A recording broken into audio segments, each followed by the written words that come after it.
portion of the news brought to you by McDonald's. McDonald's, I'm loving it.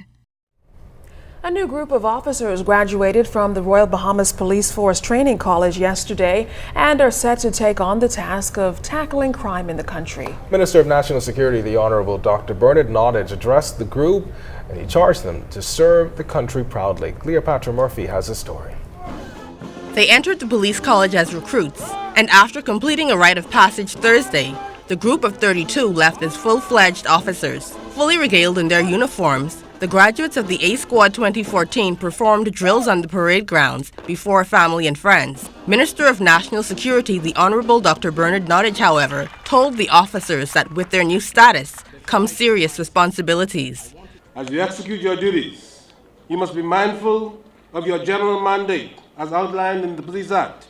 That is, to maintain law and order, to preserve the peace, to prevent and detect crime, to apprehend offenders and enforce the laws through partnerships with all citizens, residents, and visitors. With the state of crime in the country and the murder count at 98, the officers entered the force at a critical time. Dr. Nottage also addressed the National Security Council of the Bahamas' new crime-fighting initiatives to squash the recent spike. Although details could not be revealed, he was convinced about their pending impact. We are confident, however, that these new measures will achieve satisfying results within a very short period of time, and that the perpetrators of violent crime will be brought to justice and made to feel the full weight of the law. Ready to assist in those efforts and to stand out among his peers, Baton Award winner recruit 3829 Jamal Brown says he is excited about his new career and public service is in his blood. Police force is something that has always been my family because my mother, she's a reserve, and she's always been pushing me, say, you need to get on the police force. It's a nice place you can get, and you can use it to get yourself somewhere in life. Colleague and Commandant Award winner recruit 3817 Franky Camille says after 6 months of training, he is eager to contribute positively to his country. I wanted something to do that I would be able to impact my community and be an asset. And so I went in the police force hopefully to display my leadership skills, to learn more and to be more vital to my community.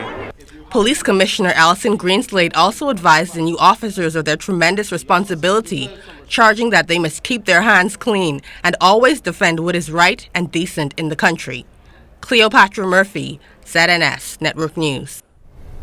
All right, well, today is Halloween. It's a time when many of us take the opportunity to dress up in costumes and we become someone or something else that we're not. But the Minister of National Security is sending a warning as it has been reported that there are those posing as police officers who target homes.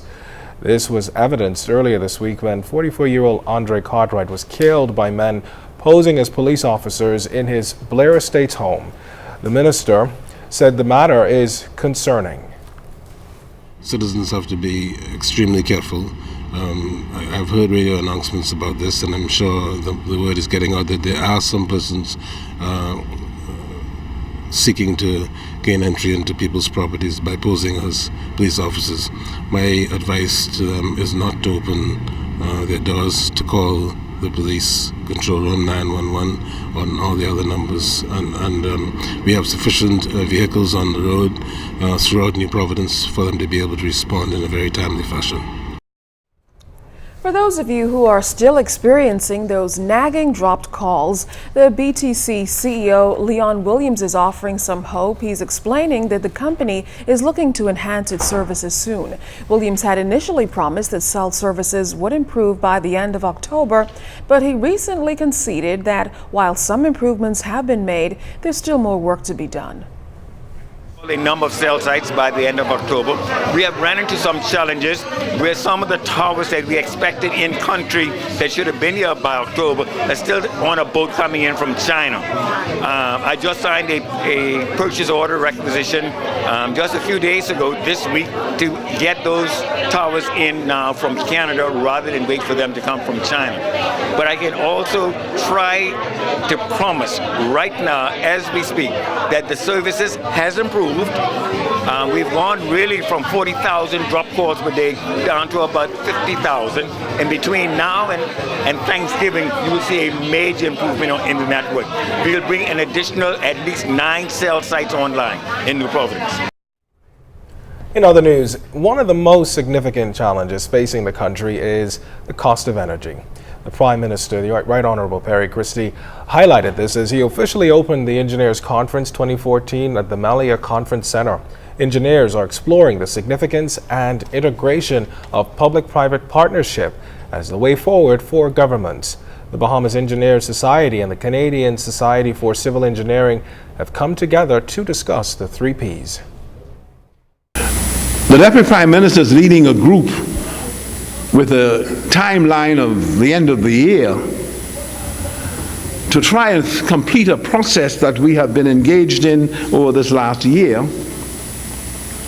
of determining whether or not there is a model that we can adopt that will allow the private sector to more effectively manage what we have, but at the same time have the capacity to build a new plant as opposed to the government having to do it. And that's because my government came in and we met or have to deal with a debt of $450–60 million owned by the electricity company.